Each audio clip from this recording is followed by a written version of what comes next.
Hello दोस्तों।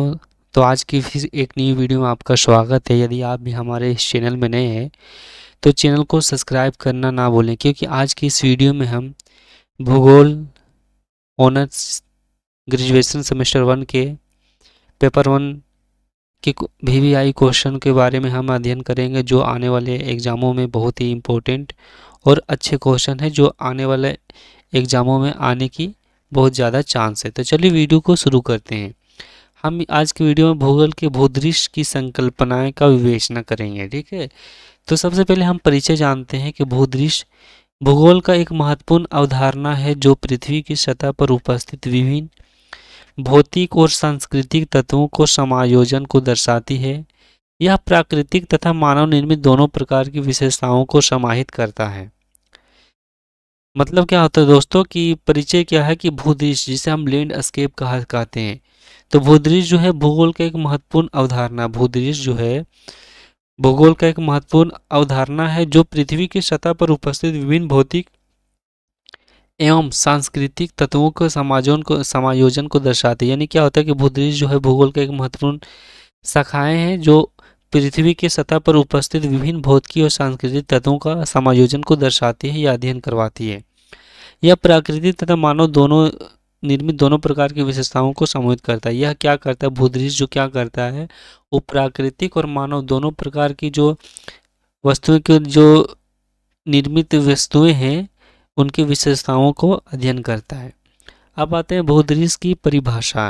अब इनकी परिभाषा को जानने के लिए हम आगे वीडियो पढ़ते हैं।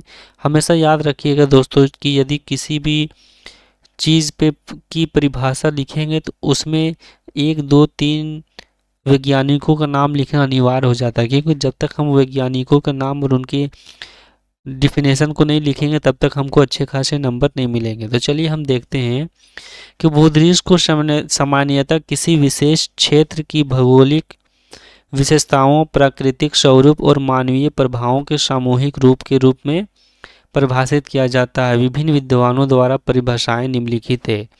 पहला विद्वान जो है उसका नाम है कार्ल शोर। कार्ल शोर ने क्या कहा कि भूदृश्य प्राकृतिक प्रक्रियाओं और मानव गतिविधियों समायोजन का परिणाम है। ये कार्ल शोर का कहना है। उसके बाद रीटर महोदय कहते हैं कि भूदृश्य किसी क्षेत्र के प्राकृतिक और सांस्कृतिक तत्वों की दृश्य अभिव्यक्ति है।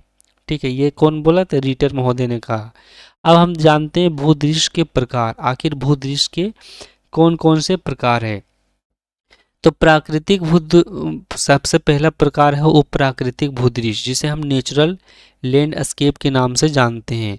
तो ये वे भूदृश्य है जो पूरी तरह से प्राकृतिक कारकों जैसे जलवायु, स्थलाकृति, वनस्पति, जल निकाय से निर्मित होता है, जैसे पर्वत, नदियाँ, झीलें, मरुस्थल, वन आदि। यानी क्या होता है कि प्राकृतिक भूदृश्य वे भूदृश्य होते हैं जो पूरी तरह के से प्राकृतिक कारकों पर निर्भर होती है, जैसे जलवायु, स्थलाकृति, वनस्पति और जल निकाय।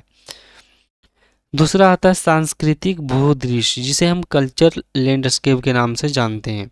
ये वे भूदृश्य होते हैं जो मानव हस्तक्षेप के कारण विकसित होते हैं। मतलब सांस्कृतिक भूदृश्य वे भूदृश्य होते हैं जो मानव द्वारा विकसित होते हैं।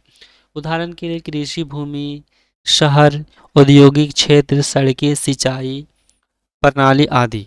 तीसरा आता है संक्रमणीय भूदृश्य, जिसे हम ट्रांजिशनल लैंडस्केप के नाम से जानते हैं।